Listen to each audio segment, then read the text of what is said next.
kita go. Bismillahirrahmanirrahim. Assalamualaikum warahmatullahi wabarakatuh. Selamat pagi teman-teman. Kita ketemu lagi ya di titik balik perubahan. Sebelum kita awali kuliah kita pagi ini, kita berdoa terlebih dahulu supaya apa yang kita dapat pagi ini bermanfaat dan bisa mendapat pemahaman. Berdoa, silakan. A'udzubillahi minasyaitonirrajim. Bismillahirrahmanirrahim. Rabbi zidna ilma warzuqna fahma birahmatika ya arhamar rahimin. Amin. Monggo Kang. Oke. Bismillahirrahmanirrahim. Assalamualaikum warahmatullahi wabarakatuh. Selamat pagi ya. Kita lanjutin obrolan kita pagi ini ya. Begini kita masih membahas soal dissolving ego. Oke, kita lanjutin ya. Kita lanjutkan di dissolving ego.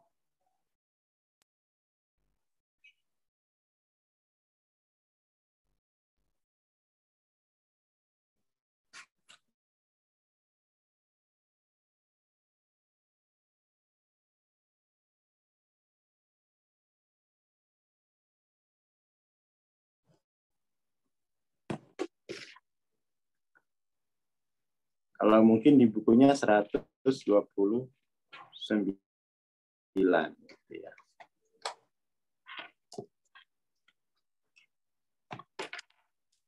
Transisi utama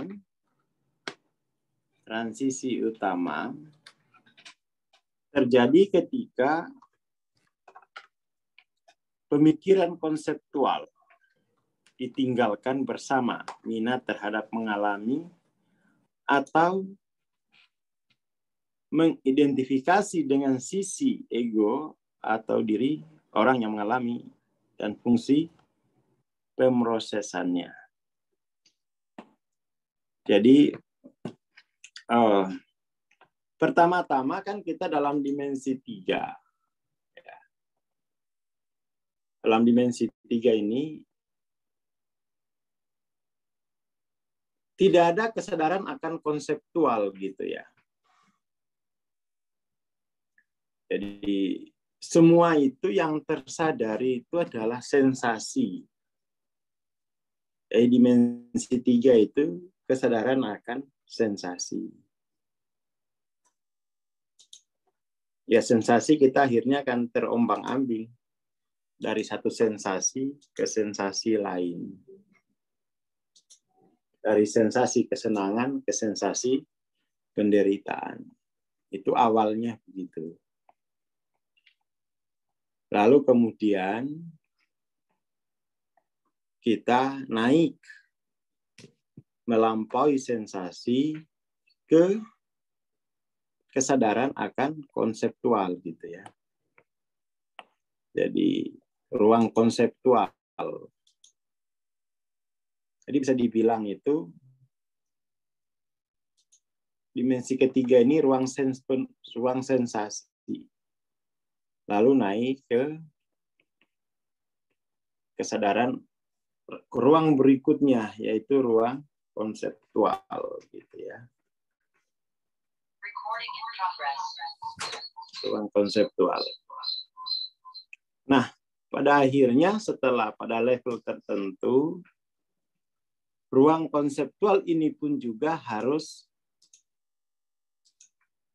dilampaui gitu ya. Ruang konseptual ini harus dilampaui. Karena kenapa? Ya ruang konseptual ini masih tergantung pada ruang sensasi. Apa yang mau dikonsep kalau tidak ada sensasi? Apa yang mau dikonsep jika tidak ada pengalaman material gitu kan?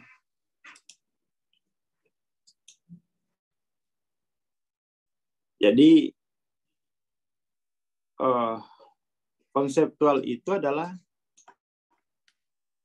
fungsi pemrosesan dari sensasi-sensasi itu. Jadi sensasi-sensasi itu dikategori, diidentifikasi, dikategori kan.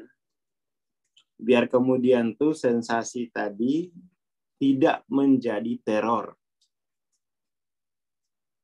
Ya ini penting untuk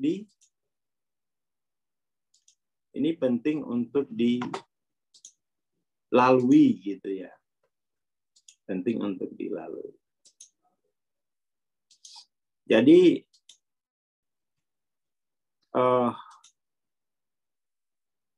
level pikiran atau konseptual ini disebut sebagai tangga spiritual gitu. Tangga spiritual.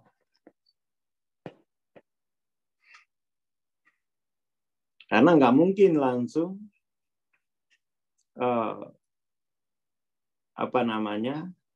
spiritual tanpa melalui level ini.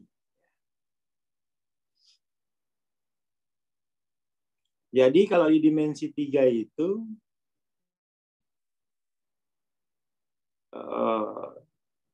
diri kita itu sepenuhnya dikendalikan oleh sensasi dan kesadaran dirinya itu masih tergantung. Jadi untuk mengatasi sensasi tadi, untuk keluar dari sensasi itu, dia meniru orang lain gitu ya. Jadi di sini ada, di dalam dimensi 3 ini ada kesadaran kawanan, kerumunan. Jadi orang yang berkerumun itu pasti orang yang mengalami sensasi yang sama. Itu yang paling pokok. Dalam kerumunan itu pasti orang mengalami sensasi yang sama. Itu poin pentingnya. Jadi ketika mengalami sensasi yang sama itu pasti terjadi kerumunan. Lalu kemudian dengan kesadaran konseptual itu, dengan kesadaran konseptual, tangga spiritual ini, akal kita terbuka. Kita mulai bisa mengidentifikasi diri itu berbeda dengan yang lain, meskipun sensasinya sama. Dimensi keempat itu seperti itu kurang lebih. Meskipun sensasinya sama, tapi ini aku mewakili posisi konsep sebagai, katakan pemerintah, sama-sama lapar, tapi aku ini mewakili posisi pemerintah. Jadi tidak boleh korupsi BLT. Nggak boleh korupsi BLT. Nah ini yang terjadi ya, yang terjadi di masyarakat, di medsos itu,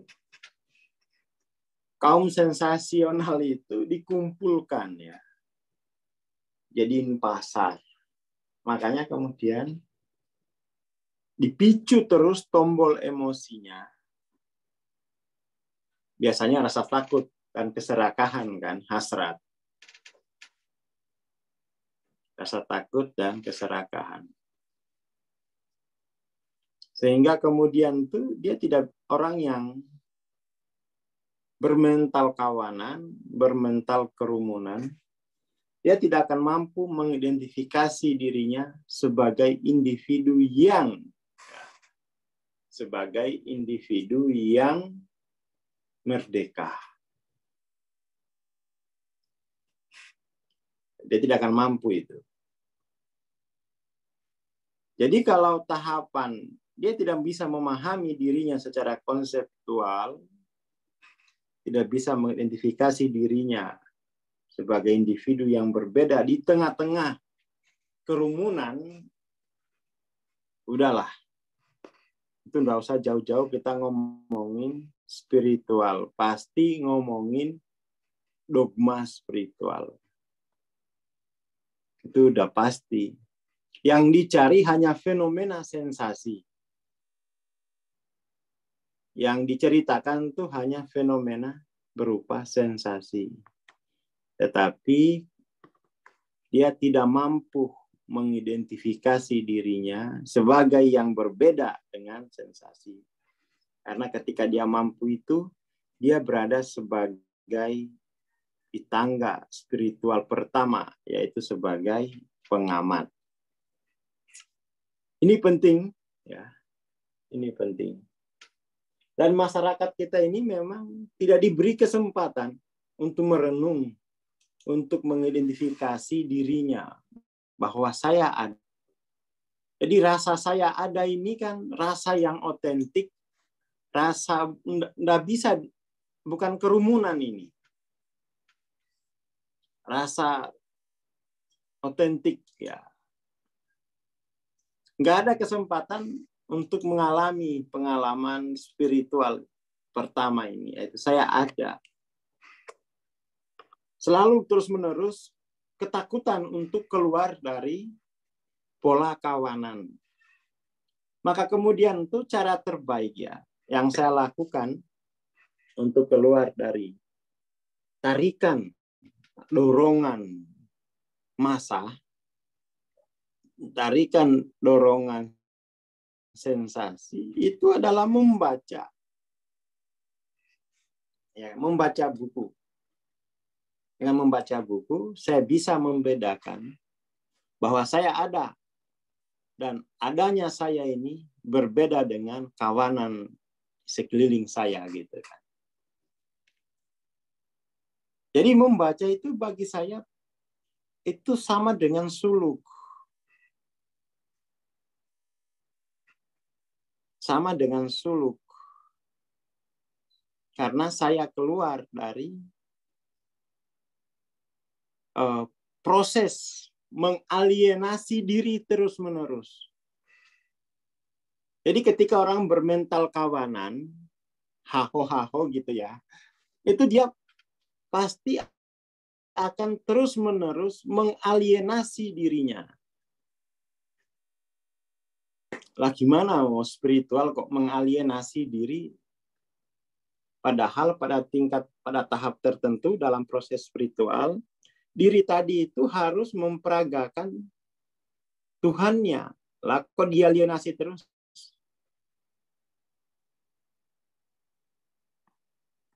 Kok dialienasi terus gitu?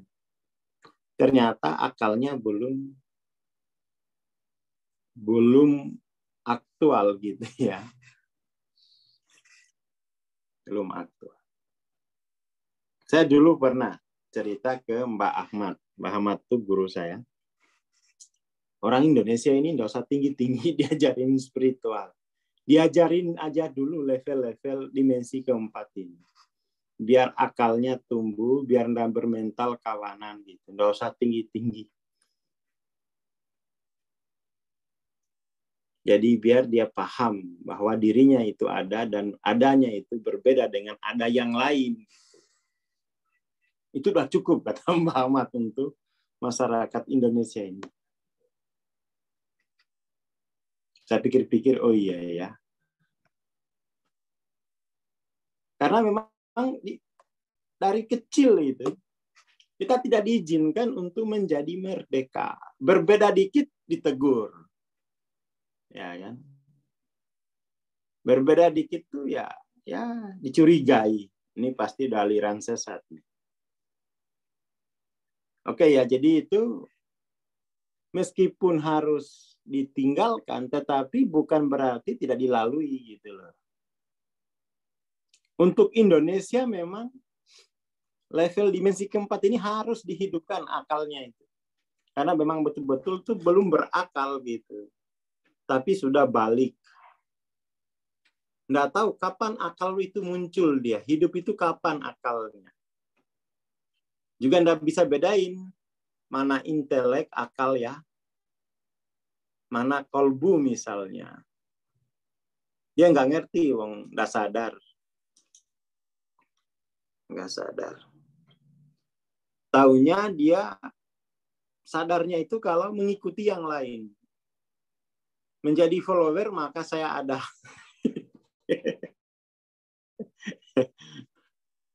Itu dimensi ketiga itu gitu.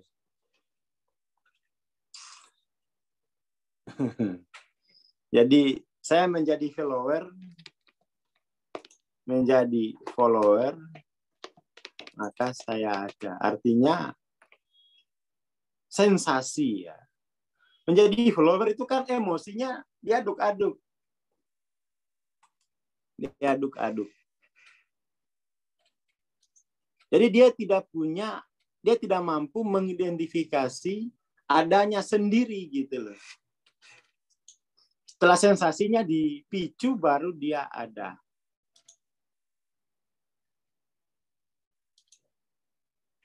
Setelah sensasinya dipicu baru dia ada. Sama dengan orang yang kecanduan gitu ya. Sama dengan orang yang kecanduan, sama dengan orang yang narkoba, minuman keras gitu ya. Ya, saya menjadi follower maka saya hadir. Jadi ya itu karena gagal akal. Mungkin pada saat ini joknya Rocky Gerung ya. Mungkin pada saat pembagian akal tuh dia lagi absen, dia lagi ke toilet. Jadi nggak dapat akal dia. Jadi jangan bermental kawanan gitu. Jadi mari berpikir, saya berpikir maka saya ada. Saya membaca maka saya ada, itu udah bagus.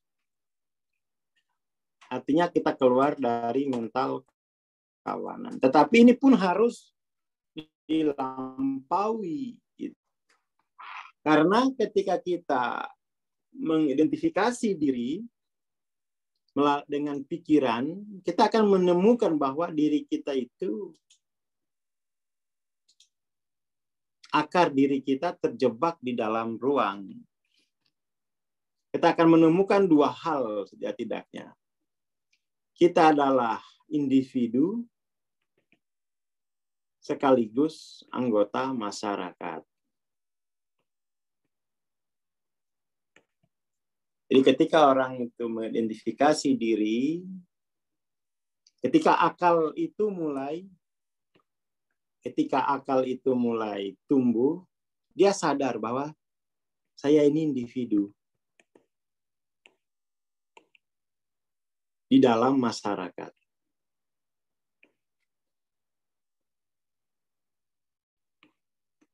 Dan semua orang itu individu di dalam masyarakat. Itu ketika dia mulai berakal. Dan sebagai individu nggak boleh lagi tergantung pada individu yang lain.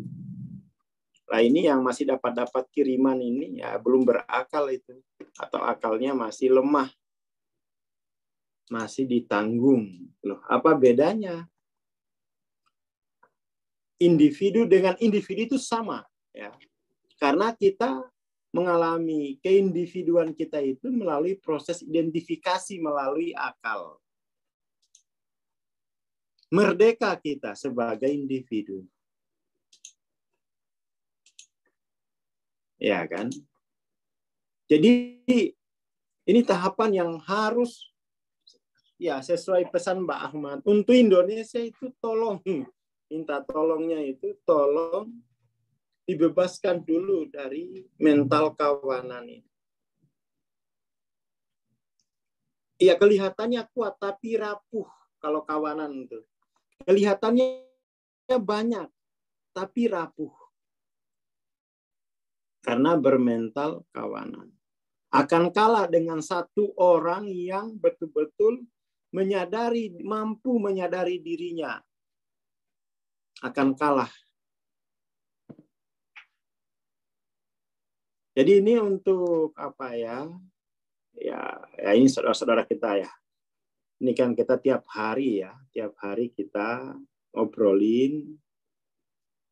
Ya keluarganya dibebaskan dari mental kawanan. Setelah dibebaskan tuh kadang-kadang ada juga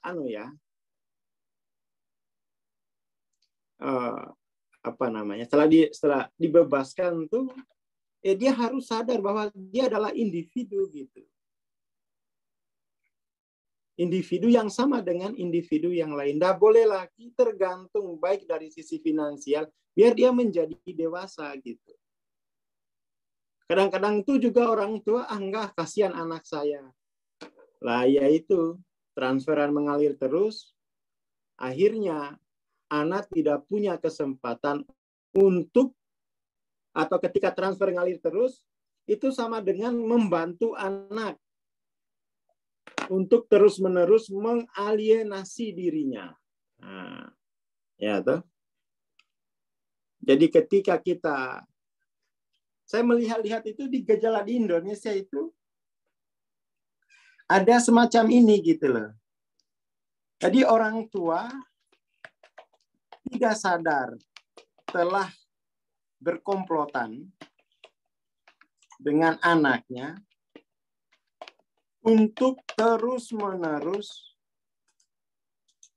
berkomplotan dengan anaknya agar anaknya terus-menerus mengalienasi kediriannya. Ini kan kontraproduktif. Doanya biar menjadi anak yang soleh berguna bagi bangsa dan negara. Tapi pendekatannya justru orang tua berkomplotan membantu anak untuk mengalienasi dirinya, kediriannya. Lah gimana coba? Gara-gara transferan terus. Banyak terjadi, bahkan sudah nikah pun tuh masih begitu mentalnya gitu ya. Itu belum terbuka akalnya. Akhirnya anaknya anak yang lemah, rapuh. Dan orang tua tidak sadar itu kan bahaya gitu kan. Jadi itu perlu diberitahu batasan ini gitu. Bukannya nggak mau ngasih jajan, enggak, itu bahaya gitu. Ketika dia terus menerima, dia terus orang lain yang disuruh bertanggung jawab atas dirinya padahal sudah SMP gitu ya, atau sudah SMA, atau sudah lulus. Loh itu berarti dia tidak mempersiapkan anak itu untuk independen gitu. Ya kan? Ini ini shadow dari memanjakan Jadi seolah-olah itu anak itu dibantu, ternyata itu di penjara.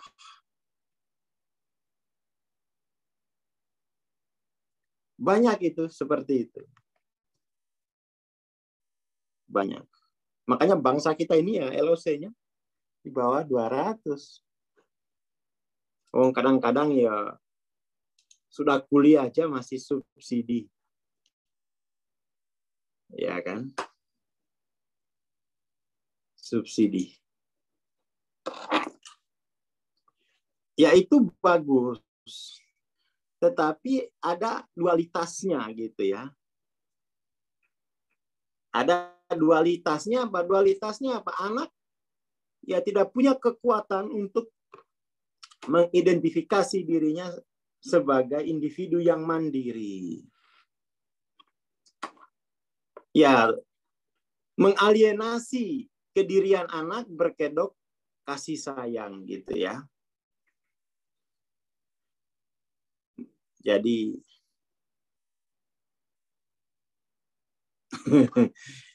itu. Jadi mengalienasi kedirian anak. berkedok kasih sayang. Dia tidak akan mandiri gitu ya, lambat evolusi spiritualnya.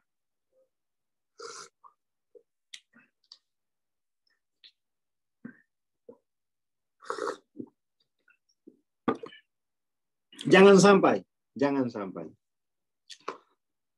Banyak banget soalnya itu. Banyak. Mengalienasi kemandirian itu berbahaya gitu ya. Akhirnya dia menjadi seperti generasi apa itu ya, busa. Generasi busa. Seperti kata Nabi, nanti orang Islam itu nanti seperti busa. Ya, banyak tapi tidak punya power. Ya kan? Tidak punya power.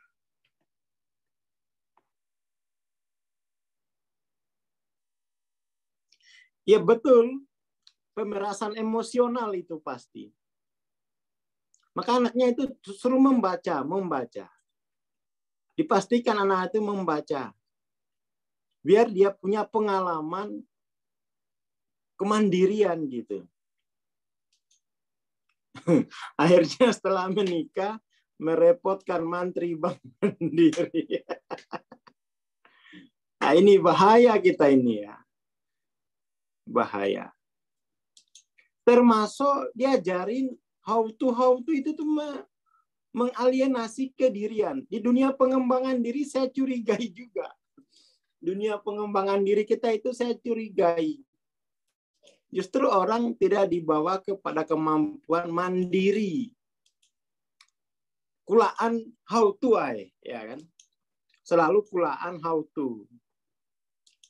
Kampus juga di Indonesia itu juga berpotensi besar, bukan berpotensi ya.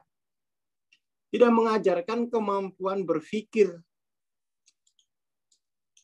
tapi kemampuan menghafal, meniru.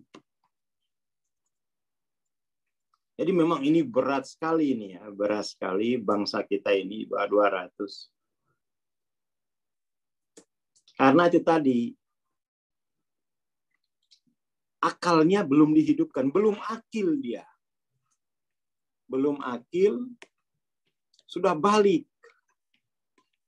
Sudah balik dan istri sudah 3. Belum akil, sudah balik, istri sudah 3. Nah, ini repot.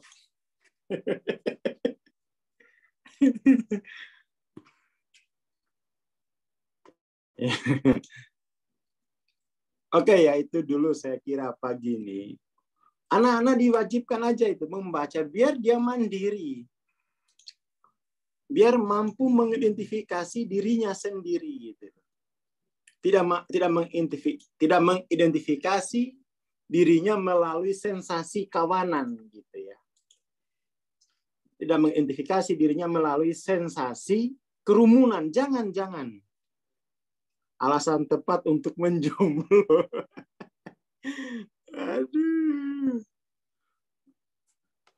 Jadi mari kita mulai ya latihan identifikasi itu melalui membaca. Oke, itu dulu pagi ini, matur nuwun ya. Jangan lupa banyak membaca, banyak beli buku, banyak review buku ya.